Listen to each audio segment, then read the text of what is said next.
For 3,000 years, people in hundreds of cities speaking 15 different languages recorded information like this. It's what's left of these ancient humans, their stories, their data. More than 500,000 clay tablets have been pulled from ancient ruins. It's the earliest known system of written correspondence reaching 3 continents, the ancient world's clay version of the internet. With timeless messages like this one from around 1750 BCE, addressed to an ancient copper merchant. It says, in part, "When you came, you said to me as follows, I will give Gimel Sin when he comes fine quality copper ingots. You left then, but you did not do what you promised me. You put ingots which were not good before my messenger. I've sent gentlemen to collect the bag with my money, but you have treated me with contempt by sending them back to me empty-handed. It is now up to you to restore my money in full." Sound familiar? A bad transaction, customer wants a refund. We've been doing this for 37 centuries. And for most of that time, our parents taught us which brands and products to buy. It was something they learned from their parents. And it mostly worked because you can trust your parents, right?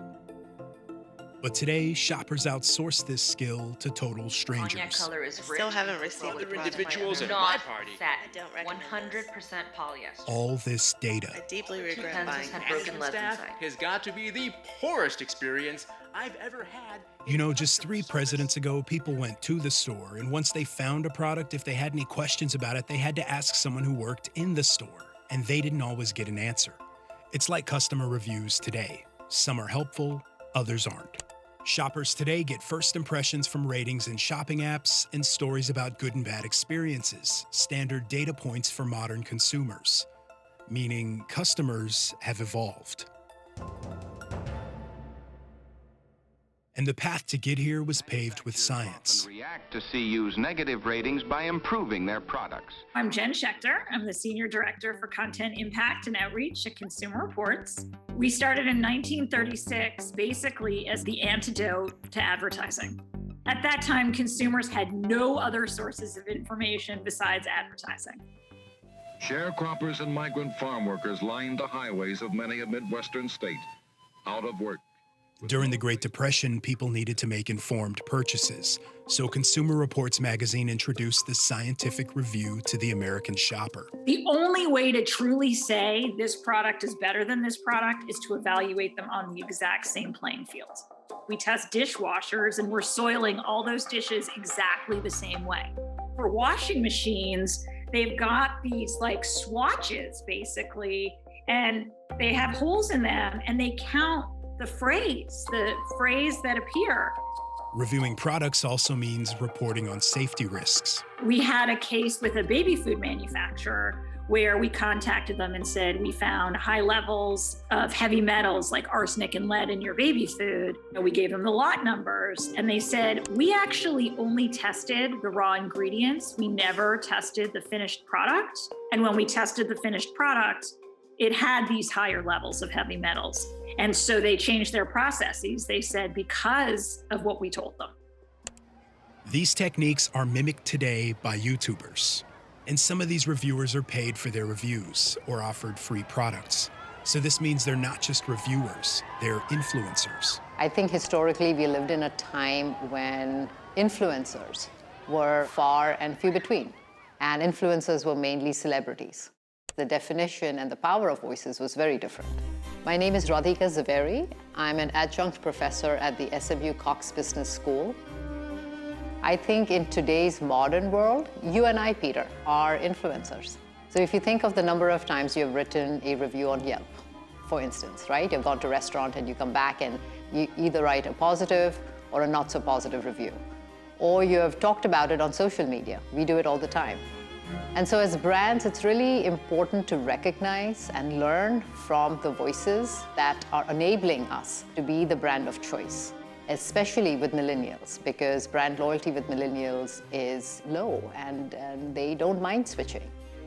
Essentially, I think that products can either be made or broken based on consumer voices on the web. those consumer voices aren't all motivated by the same factors. For some, a positive experience is expected, so prompting them to write a positive review can require extraordinary effort. Americans tend to leave negative reviews more than they're leaving positive reviews, unless it's like this outward experience of like, man, this was the most amazing thing ever. I have to tell everybody about it because it was so good. This is Ryan Thorpe. He's a data scientist at Womply, where he helps small businesses with their digital presence. It's definitely good to have like the occasional bad review in there because it builds that authenticity. If it all comes like within a certain period of time, that's another dimension as well. So if you see 5 really bad reviews, that was 2 years ago, everything from since then has been, generally good with a couple of negatives, then yeah, that's what a customer would want to see. And that customer voice can be reduced to a simple star rating. It's a shopper's first impression of a brand or product, and it has a measurable impact on business. Womply's data science team used automated tools and sales data to track the effects of star ratings on local business. It's a scientific approach to measuring a rating's influence on revenue. The results? Businesses that ignore their online reviews earn 9% less in revenue. If they reply to more than 1 in 4 reviews, they earn around 35% more revenue. A 3.5 to 4.5 star rating earns you more revenue than any other rating, including flawless 5-star shops who earn less in revenue than 1-star shops. Businesses with no reviews in the past 90 days earn 20% less, and having 25 or more recent reviews can mean earning 108% more revenue. I feel a little bit more comfortable about seeing something that was like a month old compared to the last review was a year ago. Is this business still around? Is it good? Is it bad? I have no idea. And without being able to have that gauge of how new something is, I don't know what to make of it. So might not even visit that location. I'm gonna go to somewhere else where there's been some type of recency. It's a small part of a major industrial shift, all driven by data. It's altered consumer expectations, disrupted marketing and advertising, and shortened the product development cycle. If you think about a product that you came across and went, oh wow, like this is the best thing since sliced bread, and it has made my life so much easier, so much more seamless, my experience so much better. And before you know it, the next version comes out. And that happens all the time. And that is because we're getting feedback, and we're getting feedback so quickly. The World Economic Forum calls the time we're living in the 4th Industrial Revolution. Humans are enduring profound societal and technological change. But we've done this before. By upgrading our skills alongside new technology, we overcome limitations from the past. For shoppers, this means understanding modern marketing and customer feedback. I think at the core of credible information is whether or not it is truly independent. Look at who's behind the product information you're getting. Is it sponsored in any way? Is there advertising behind it? Is there an ad for the product right next to the product review you're reading about? It also means we'll need to learn how to make quality reviews with useful data points that can help other shoppers. Make it actionable advice in terms of what somebody can do in that situation. Some of the greatest tips from Consumer Reports are things like, if you want to complain to your cable company, don't call customer service, call the retention department. Give me something to do that led to a positive outcome. If you're the pioneer who trailblazed and spent 6 hours figuring something out, tell me what I can do so I don't have to spend 6 hours. We've come a long way since clay tablet correspondence, but as customers, we have the same needs. We want quality products at a good price. We want brands to listen and respond to our feedback. And when things don't work out, we just want our money back.